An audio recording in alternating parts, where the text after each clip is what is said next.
Hello everyone, what's up? Prince1215 here with another video review. Today I'm reviewing LEGO Marvel Superheroes set 76077 Iron Man Detroit Steel Strikes.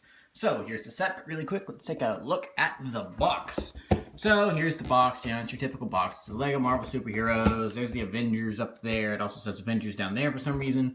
It's warning you not to eat the pieces. Here's the set and everything it does. It's ages 7 to 14. Of course, that's just a suggestion. They have to put that on there. 76077. It's Iron Man Detroit Steel Strikes. It's 377 pieces. It's a building toy in several different languages.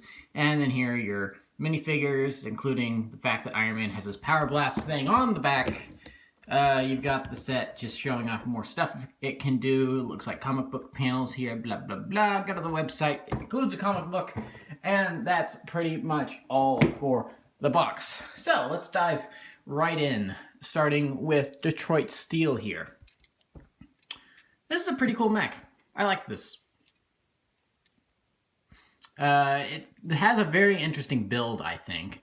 Not so much in this top half, but I think the legs have a very interesting design. It's like he's got high heels. It's a mech with high heels. So if you thought Jurassic Park was bad with the ending and her running away from a T-Rex in high heels, just think about a mech with high heels. I'm joking, of course. But I think the leg design is very, very interesting here. It's almost kind of a movie Starscream chicken leg look here for Detroit Steel. It has some stickers on here, which is one of my few detractors for the set, is the fact that it has stickers. So right there you can see it says Hammer Industries. That doesn't really say much. I guess this is the arc reactor or whatever knockoff Justin Hammer has made. It comes with a stud shooter. That's nice. And this is probably the largest trigger mechanism on a stud shooter I have ever seen. I mean, look at that thing. That's one great big gear. Usually it's a smaller gear and there's something else on the end to give a little bit of separation, like on the protectors from Bionicle or something. But I mean it still works the exact same as always. You just turn it and it shoots off the studs. So nothing different, but I just find it interesting that they built it so close in to the actual shooter itself. So you do get extra of these orange studs, as per the usual. They always make sure to give you extra because you're probably going to lose a few, like I think I may have just done right now because I'm coming up too short. Are they? There they are. Found them. So, in terms of cool factor, I do not believe this set rivals the Hulkbuster in any way because the Hulkbuster is just such an awesome suit, and I thought it was a great set. So, I mean, this one's cool, but it's just not the Hulkbuster. It does come with a little buzzsaw here, and he does have some movable fingers via the Exoforce arms. And so then, of course, you can bring down the little hatch here, and then we can take out the minifigure, which is Justin Hammer. So here he is, in his kind of Captain America, Iron Man suit mashup thing, Iron Patriot. I don't have any idea here. I am not familiar with Detroit Steel in the comics at all. It must be something new because I haven't heard about Detroit Steel at all. So this is his little helmet that he comes with. It's a nice helmet. It's the exact same mold as what Iron Man has down here, but it's just colored in blue. And the nice thing about the set is that it does include hair pieces, so you can take off the helmets and they can have hair. So there's Justin Hammer with his glasses. And then he does have a double-sided face, so there's that. Kind of with a little bemused look. So the interesting thing about this face is that with the glasses and everything and the spiky hair, I think for mockists out there, this would make a really great 10th Doctor face and hair piece from Doctor Who. If that's something you're trying to do to make, since there's not an official 10th Doctor Lego minifigure, I think that head and the hair would be a great 10th Doctor. Just have like a custom pinstripe suit, minifigure body and legs, and there you go. So that is basically Justin Hammer and his mech. Let's move on to the Iron Man minifigure here. It's cool. It's not your typical Iron Man figure. For one thing, he doesn't have his typical mask. This is a much different mask than what we're getting. It's one solid helmet piece instead of having the excuse me, instead of having the flip-up visor thing that they do with all the movie sets. But this isn't from a movie. This is based off comics and such, so this is the Invincible Iron Man armor that has been in the comics as of late, I'm pretty sure. And so it's got a pretty interesting design. I quite like the printing on here, as we can see. And then he does, there's his back printing, and he does come with these new little things that I think are new to 2017 sets, which are these little power blasts.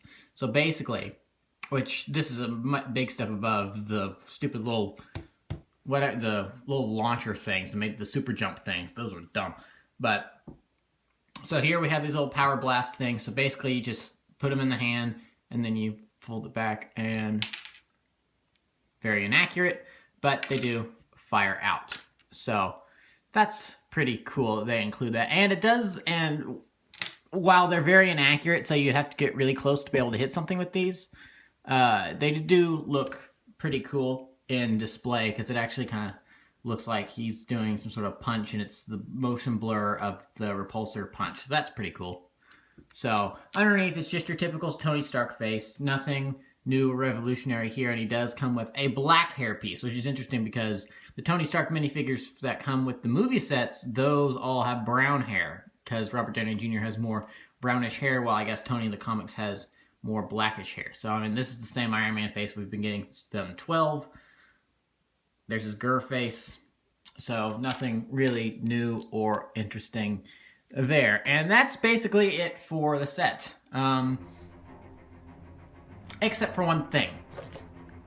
You're gone, I don't care about you. You're gone, I don't really care about you. Here we have it. Finally, after all this time, we have Agent Coulson in minifigure form. It's about dang time, Lego. This is the reason I got this set. It is Agent Coulson in minifigure form. I've been waiting since 2012 for an official Coulson minifigure. I know there's a minifigure in LEGO Marvel Superheroes and LEGO Marvel's Avengers, the two video games, but we haven't had an actual physical minifigure, and this looks pretty great. The legs have no printing, but they don't really need any printing. There's a little back printing there. It's Coulson with the tie and everything. This minifigure is almost perfect. There's a couple gripes I have with it. You can turn around the head here too. Dropped his hair. This isn't the best looking Coulson face, I don't think. I don't really like the little earpiece he has there, but it's not terrible overall. So I just prefer to keep him with his glasses on, and that is pretty awesome. I love that.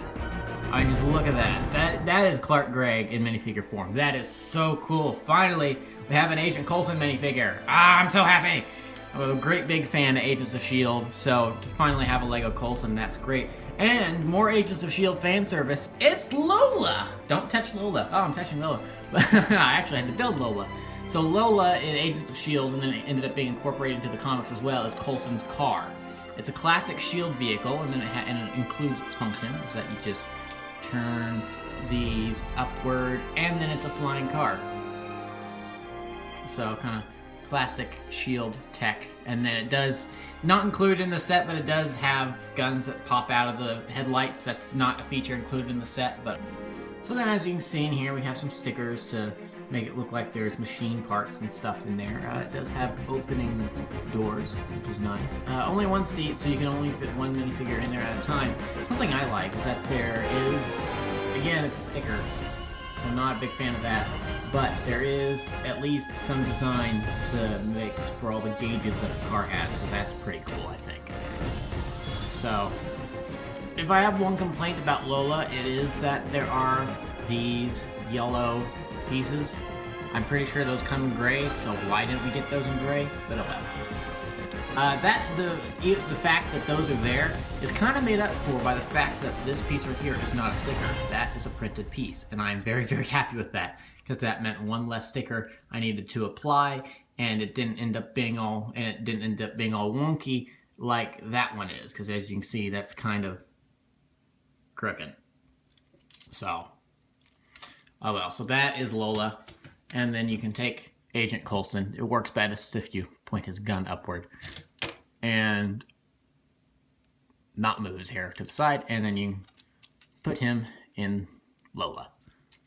So then, there we go, Agent Coulson in Lola. That is awesome. I would have loved it if he had been included with the destroyer gun from Avengers, but oh well. This is based more on the comics and not the movies, so I'm fine with there not being a destroyer gun. That just would have been an extra cool thing. And that's all I care about in this set.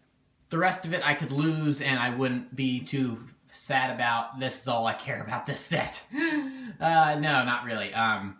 Detroit Steel and the Iron Man armors are really cool, and I like Justin Hammer's face and everything, like I said, and it's nice to have another piece of that spiky hair. I now have 2 of those. And so, I mean, that stuff is really just kind of a bonus. I got the set for this, and this is all I really genuinely care about, although the other stuff is cool looking on the box. I forgot to show this off, but these do move, so you can position them as you wish. So, yeah, that's pretty much it for this review. I like it. The price is a little steep, I think. It's, hold on, I can check. Yeah, I got this from Barnes & Noble. So it's $30. Actually, given the piece count, it should be closer to $40. So $30 isn't that bad. Kicked the tripod and the camera went falling off. So my apologies. But, I haven't done that in a while. But, so, $30 is actually a pretty good price for this. I was about to say it's a little steep given that it's 40, but it's not 40. It's only 30. So, yeah, so $30 is a really good price for this, and I think you get a lot in this set for the price of it. And I really enjoyed this set. It's really cool. I'm glad to finally have an official Agent Coulson minifigure. So, yeah, that's pretty much it for this review. Make sure to like, comment, subscribe, all that great stuff. Remember to follow me on Twitter. That link is in the description below. And I'll see you guys next time. Thank you for watching, and goodbye.